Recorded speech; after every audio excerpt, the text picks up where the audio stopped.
네, 6월인데도 불구하고 30도가 넘는 무더위가 이어지면서 초여름을 건너뛰고 한여름이 성큼 다가온 것 같은데요. 본격적인 장마 소식도 있습니다. 김승배 한국자연재난협회 본부장 전화로 연결해서 올 여름 날씨 살펴보도록 하겠습니다. 안녕하십니까? 네, 안녕하십니까? 네. 올 여름에 유난히 더위가 좀 빨리 당겨진 것 같습니다. 원래 이렇게 6월이 뜨거웠었나요? 왜 이렇게 더운 거죠? 네, 그 6월에 나타나는 그 기온을 기록을 깬 데가 많거든요. 네. 원래 사실은 이제 6, 7, 8 석 달을 달력상에 이제 여름으로 보고 6월이 그 여름에 첫 시작하는 달인데 예. 이렇게 이번에 막 35, 6도, 7도까지 올라갔거든요. 네. 저는 과거에 딱 30년 전에 1994년 여름이 굉장히 더웠거든요. 94년 여름. 근데 그때 6월 이 하순부터 이런 식으로 막 높았거든요. 그래서 이제 뭐냐면 그런 그 과거에 나타난 그런 기록으로 봐서도 올여름 그렇게 여름이 만만치 않다 이렇게 이제 시작을 보니까 그렇고요. 다행히 지금 그 더위를 식혀주는 비가 전국에 골고루 내리고 있는데 그 제주도와 남부는 정체 전선 영향으로 내리고 있고 중부지방은 이제 북쪽을 지나는 저기압의 영향을 내리고 있는데 아마 기상청은 이 중부는 장맛비라고 그러지 않을 겁니다. 그 기상학적인 원인을 따지는 게 있거든요. 어찌 됐건 국민 입장에서는 정체 전선의 영향으로 비가 오건 저기압으로 비가 오건 지금 고마운 그런 단비가 더위를 식혀주는 비가 내리고 있습니다. 네. 그러면 지금 오늘 이 서울에 내리고 있는 비는 장마가 아니다 이렇게 봐야 되는군요. 그렇습니다. 이제 그 장마를 매년 이제 기록을 하거든요. 예. 그렇기 때문에 이 장마비라고 하는 게 뭐냐면 정체 전선 영향으로 비가 내리는 그런 거를 장마라고 하거든요. 기상학적으로. 그런데 밑에 있고 위에 저기압이 지나면서 이걸 사실은 뭐 통으로 장마라고 해도 큰 무리는 아니지만 예. 그러나 공기의 성질이 좀 다른 게 있거든요. 예. 이제 그런 것들을 잘 구분해서 제주도와 남부는 2024년도에는 제주도는 6월 19일 시작했거든요. 장마가 어제 그저께 저녁에. 예. 그러니까 서울 등 중부는 언제 시작했다 이제 이런 그 기후에 관한 날씨에 관한 기록이 예. 있습니다. 기록하는 문제가. 네. 그래서 면밀히 분석해서 그 날짜는 이제 정할 거고요.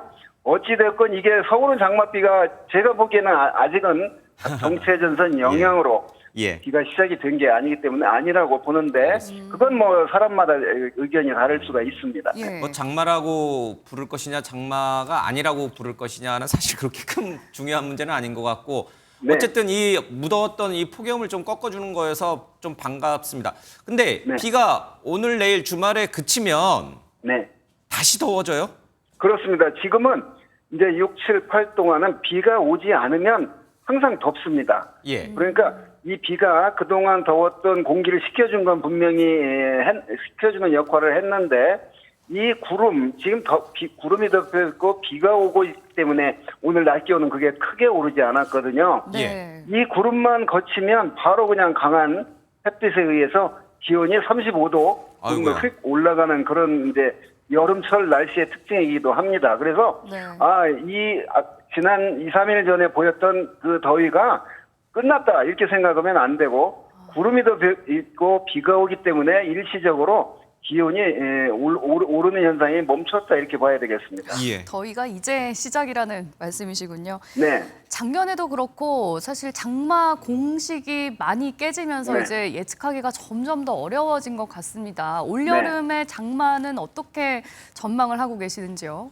네, 그렇습니다. 지금 제주도와 남부지방엔 장맛비가 내리고 있고 제주도 서귀포에는 하루에 200mm 넘는 그런 많은 비가 왔거든요. 예. 자, 매년 여름에 장마가 그 날씨라고 하는 게 기상현상이 똑같은 현상이 반복되지는 않거든요. 네. 어떤 때는 장마가 빨리 시작하기도 하고 또 어떤 때는 아주 늦게 시작하기도 하고 또 이런데 끝난 줄 알았는데 다시 시작하기도 하고. 다시 그랬잖아요. 시작하기도 아주 변칙적인 네. 태풍도 이렇게 오다가 갑자기 방향을 바꾸거나 이런 어떤 그런 기후 변화의 한 특징을 보이고 있거든요. 네. 올여름에도 장마 기간 중에 분명히 단시간에 작년처럼 5성 지하차도 침수될 때처럼 예. 네. 한 2, 3일간 쏟아부으면서 그런 어떤 홍수 피해, 폭우 피해가 우려가 있는 그런 여름철이거든요. 네. 그 원인이 과거보다 기온이 많이 높아졌거든요. 예. 자, 1도가 기온이 높아지면 그 안에 포함할 수 있는 수증기의 양, 비의 원료가 되는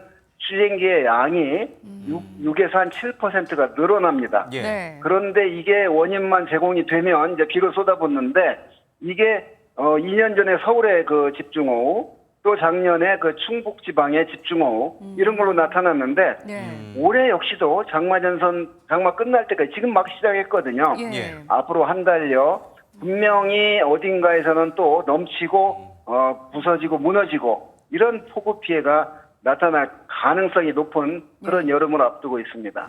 이거 아마 대비를 좀 철저히 잘 해야 될 것 같습니다. 근데 이런 어떤 폭염과 또 이 집중 국지성 폭우 같은 것이 기후 변화 때문인 거죠? 뭐 우리나라에만 네, 국한된 건 아니죠?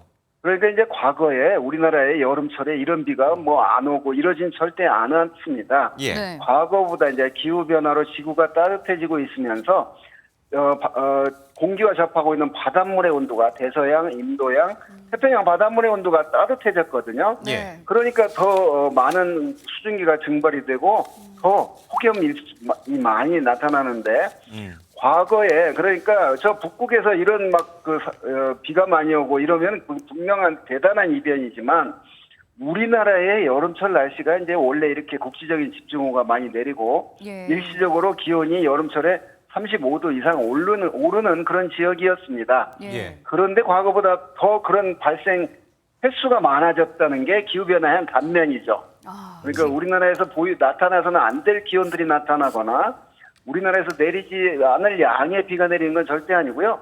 과거에도 있었는데 그 발생 빈도와 그런 어떤 규모가 커진 게 기후변화, 여름철 날씨 변화의 특징이기도 합니다. 네, 이 예측이 어려우니까 대비가 점점 더 어려워지는 것 같은데요. 네. 장마를 앞두고 어떤 점을 대비하고 또 준비를 해둬야 될까요?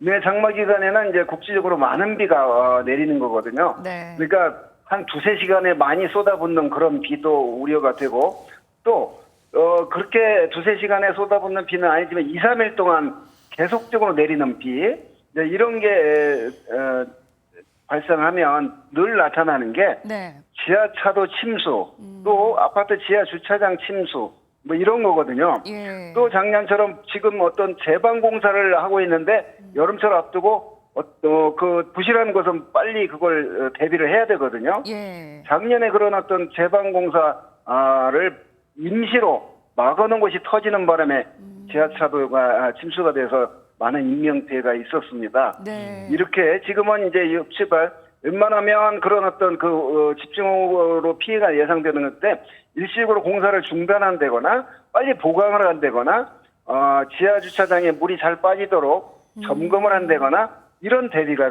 절대적으로 필요합니다. 예. 예, 예. 뭐 당연한 얘기 같습니다만 그래도 또 혹시 모르니까 철저하게 한 번 더 네. 체크를 하고 또 대비를 해둬야 될 것 같습니다. 자, 지금까지 한국재난자연협회 김승배 본부장과 얘기 나눠봤습니다. 감사합니다. 네, 감사합니다.